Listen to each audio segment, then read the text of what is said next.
नमस्कार. संवाद with Covid warriors bye अर्पण थॅलेसेमिया सोसायटी आणि उडान द आयडिओलॉजीमध्ये मी नुपूर सावजी तुम्हा सगळ्यांचं स्वागत करते. हा एक छोटासा प्रयत्न आहे कोविड वॉरियर्सबरोबर चर्चा करण्याचा, गप्पा मारण्याचा आणि त्यांनी केलेलं काम तुमच्यापर्यंत पोहोचवण्याचा. तर आज आपण गप्पा मारणार आहोत शीतल डहाणूकर यांच्याबरोबर, ज्या मेंबर आहेत शरण फॉर ॲनिमल्सच्या. So hello ma'am. Hi. So tell me about Sharan. Sharan is an NGO working for the rescue and rehabilitation of stray animals. आम्ही गेल्या 12 वर्षापासून नाशिकमध्ये काम करतोय. सो जी जनावरं रस्त्यावर ज्यांचा कोणी मालक नाहीये असे सगळी जनावरं कधी ऍक्सिडेंट्स होतात, कधी गाडी त्यांच्या अंगावरनं गेलेली असते किंवा दुसरे काही ऍक्सिडेंट्स असतात, तशा जनावरांची ट्रीटमेंट करायला कोणी नसतं. बरोबर. सो जेव्हाही आम्हाला अशा जनावरांबद्दल कळतं तर आम्ही त्यांना आमच्या शेल्टरला घेऊन जातो आणि तिथे त्यांची ट्रीटमेंट करतो. ओके. पण आताची सिच्युएशन खूप वेगळी आहे, लॉकडाऊन, कोविड आणि ओके. मला आधी हा प्रश्न विचारायचा आहे की ॲनिमल्समुळे कोविड ट्रान्समिट होतो का? नाही. What is the reality exactly? Absolutely no. हे मिसकन्सेप्शन खूप होतं सुरुवातीला. जेव्हा हा कोविडचा अख्खा एपिसोड सुरू झाला नवीन, तेव्हा हे मिसकन्सेप्शन होतं की प्राण्यांपासून कोविड ट्रान्समिट होतो. But there is a research which says का असं नाहीये, प्राण्यांपासून कोविड ट्रान्समिट होत नाही. ओके. सो अजिबात असं काही नाही. ओके. मग आधीची सिच्युएशन आणि आताची सिच्युएशन याच्यामध्ये काय फरक आहे? खूप फरक आहे. आधीची सिच्युएशन अशी होती का आमचा रेग्युलर बेसिसवरती रेस्क्यूज चालूच होते आणि पण जे स्ट्रे ॲनिमल्स आहेत त्यांच्यासाठी नाशिकमध्ये लोकल लोक खूप फीड करायचे. बरोबर. जे ऑफिसेसच्या खाली स्ट्रेज असतात किंवा सोसायटीजमध्ये अडॉप्टेड स्ट्रेज असतात. So there are lot of people feeding them on regular basis. बरोबर. पण लॉकडाऊन चालू झाल्यावर काय झालं, सुरुवातीला ॲटलीस्ट 2-2.5 महिने it was a complete lockdown where people were not allowed to go out. कोणीच बाहेर पडत नव्हतं आणि सडनली असं होतं का ह्या जनावरांना फीड करायला कोणीच नव्हतं. म्हणजे animals which were being fed every day, at least once a day, काही ठिकाणी twice a day. Suddenly there was nobody to feed them because it was legally not allowed to go out. So बऱ्याच जणांना इच्छा असून पण ते करू शकत. So in that case where we came in was on every single day in the lockdown we were feeding 1,000+ stray animals. So we had taken permissions from the commissioner office आणि आम्ही फीडर्सचे ग्रुप्स बनवलेले, आमचे जे volunteers आहेत. So we made area wise groups. Okay. How many members are there? Right now we have 60 members and more than 100 volunteers. Okay. Yeah, so we made groups. प्रत्येक ग्रुपचा एक head होता who's a member आणि under them around 8 to 10 volunteers. Okay. Who were working for feeding. आणि every single day we were cooking 10 kgs plus rice. With whatever is available, डाळ असो किंवा काही नॉनव्हेज असो. आणि it was distributed in groups. आणि area wise the volunteers were feeding more than 1,000 stray dogs every day. बरोबर. पण आता लॉकडाऊनमध्ये लोक बाहेर पडत नव्हते, त्यामुळे नॉर्मली आपण जाताना फीड करतो वगैरे हे तर घडतच नव्हतं. ते नाहीच होत. म्हणून it was our responsibility to feed them. पण आता अनेकदा मी जाते आणि मी एखादं कुत्रं बघितलं की ज्याला काहीतरी त्रास होतोय तर मी ते बघते आणि मग मी फोन करते.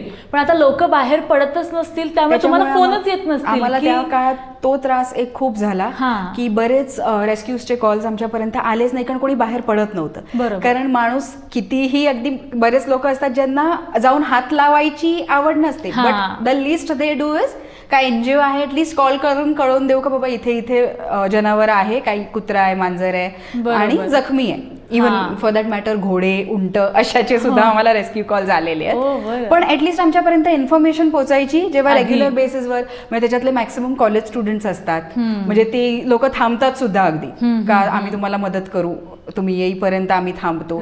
हे सगळं होतं जे पूर्णपणे लॉकडाऊनच्या काळात बंद झालं. सो तो एक खूप मोठा इश्यू झालेला, कारण आमच्यापर्यंत पोचायचीच नाही बातमी. सो आमच्या व्हॉलंटियर्सने कोणी ज्यांच्याकडे म्हणजे, आणि आम्हाला पण लिमिटेड टाइमसाठीचा पास होता for feeding. So we had to be out and feeding only in that time. We were not allowed throughout the day. बरोबर. त्याच्यामुळे त्या काळात जे कळेल ते, so that was a major issue we faced. बरोबर. पण आता हे झालं, माणसं सांगू शकत नव्हती.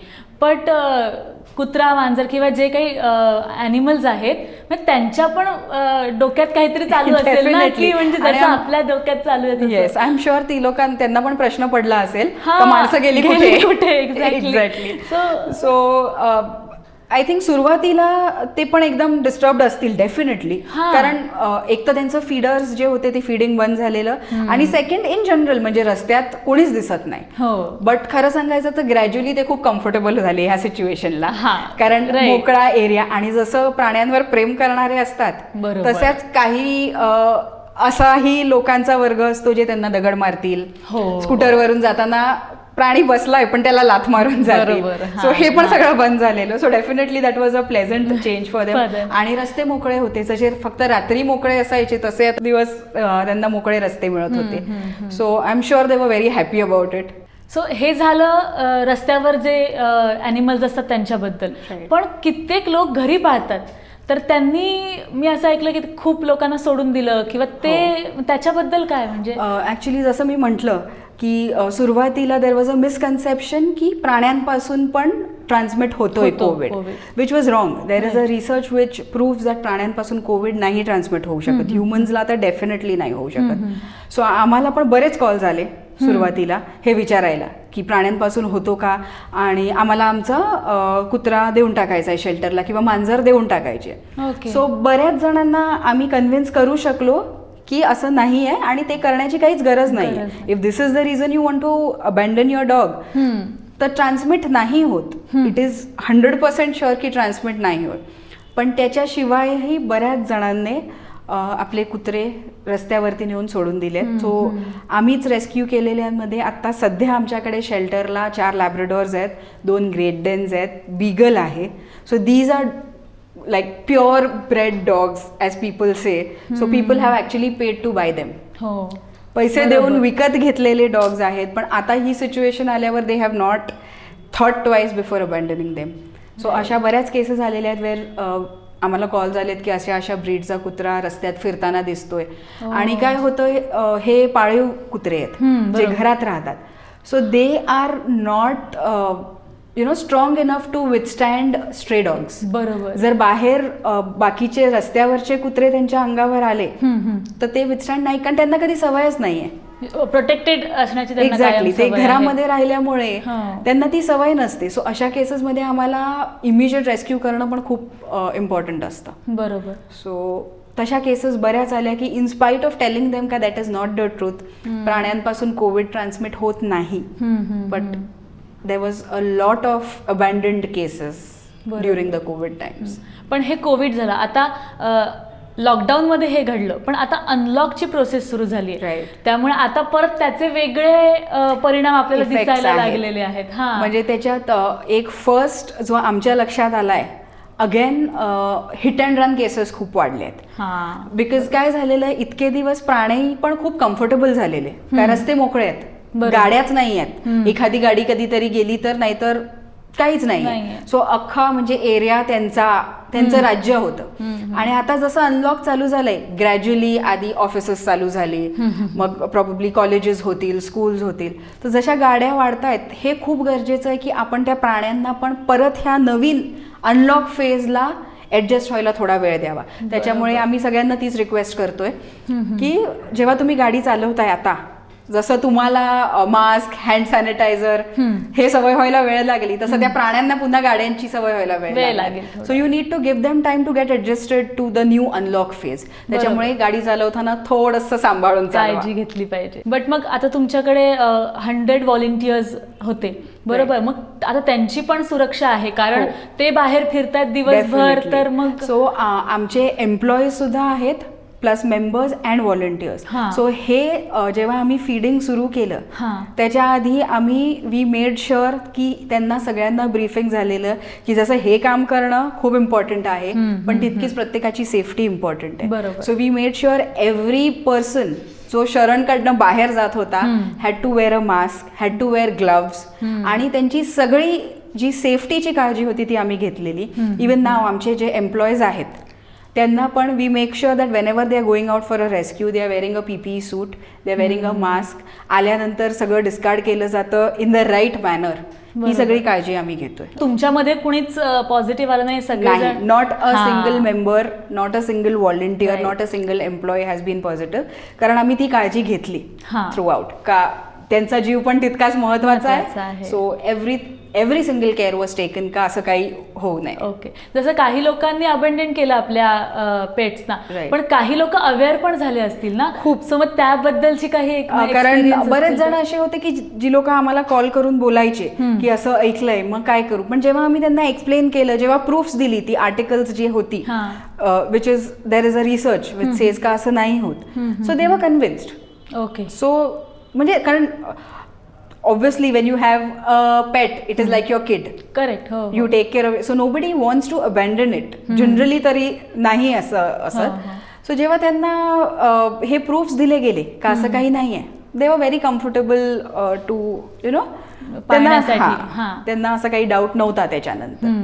आणि साहजिक आहे जेव्हा इन्फॉर्मेशन नसते तेव्हा ते डाऊट येतात, बट देन जेव्हा तुमचं त्या डाऊट बद्दलचं हे झालंय की तुम्हाला प्रूफ्स मिळाले, आय थिंक त्याच्यानंतर you need to take a sensible call and not abandon your dog. यापुढे माझा असा प्रश्न आहे की व्हॉट शुड वी डोनेट, म्हणजे फूड डोनेशन केलं पाहिजे हे माहिती आहे, बट काय कसं डोनेट केलं पाहिजे आम्ही? सो शेल्टरला सध्या आमच्याकडे we have 130 dogs, we have cats, we have around 20 cattles, we have 2 horses, 4 pigs, rabbits. हे सगळे प्राणी आहेत which need to be fed every day, plus त्यांचं मेडिकेशन असतं, डॉक्टर विजिट्स असतात. So in that case the easiest I would say जे कोणीही करू शकतं, easiest is Parle G. I think 5 rupees पासून एक पॅकेट मिळतं. So if you go to a grocery store to buy your stuff, तुम्ही ते पण 2 पॅकेट्स घेऊन जर गाडीत ठेवलात, you can always feed a stray. शेल्टरला डोनेशन म्हटलं तर we are always open for any kind of dog food which includes biscuits, regular biscuits Parle G सारखे, किंवा डॉग फूड आहे, कॅट फूड आहे, मिल्क पावडर आहे. Again because we have cattle and horses, we always require grass fodder असतं, ते लागतं. So ह्या सगळ्या गोष्टी फोडरमध्ये म्हणजे फूडमध्ये रेग्युलर बेसिसवरती ह्या एव्हरी सिंगल डे लागतात. बरोबर. So that we can donate this. Anybody can donate. You can always visit the shelter. आम्ही लोकांना नेहमी ते सांगतो, कधी डोनेशनसाठी पण कॉल आला का तुम्ही आधी या शेल्टरला, you see what we are doing, then you are convinced. You will never have a second thought का अरे are we giving to the right source. Once you see what we do over there, right, I am sure you will never have a second thought. कारण तिथे जे काम आमचे volunteers आणि members करतायत, once you see it you are convinced. बरोबर, right. आणि आता अजून लोकांना काय सांगाल? डेफिनेटली अलॉंग विथ शरण, आम्ही शरणसाठी करतोच and we would always welcome donations in any form. You give food, तुम्ही मॉनिटरी डोनेशन्स देऊ शकता, any form of donations. Along with that, we would always say ka Arpan Thalassemia Society ahe, they are doing a very good job. So please donate blood, current that is going to help save lives. Tell me the rescue procedure. आणि अजून एक म्हणजे आम्ही adopt करू शकतो का शरणमध्ये आलेले, किंवा कोणते अडॉप्ट करू शकतो आम्ही? The rescue procedure is such का जेव्हाही कोणी रस्त्यात इंजर्ड ॲनिमल स्पॉट करतो, कुत्रा असो, मांजर, घोडा, उंट, काही पक्षी, कोणताही प्राणी ज्याला मालक नाही असा कोणताही प्राणी जेव्हा कोणी स्पॉट करतं तर लोक आम्हाला कॉल करतात. कारण सोशल मीडियावरनं वगैरे आमचे नंबर्स, रेस्क्यू नंबर्स लोकांकडे असतात. So one way is people call us up. Another way is आम्हाला फेसबुक किंवा इंस्टाग्रामवरती मेसेजेस येतात रेस्क्यूजचे विथ द लोकेशन. आणि जनरली आम्ही त्यांना मग सांगतो की आम्हाला गुगल लोकेशन पाठवा आणि आम्हाला फोटो पाठवा, so we know what is the condition. Right.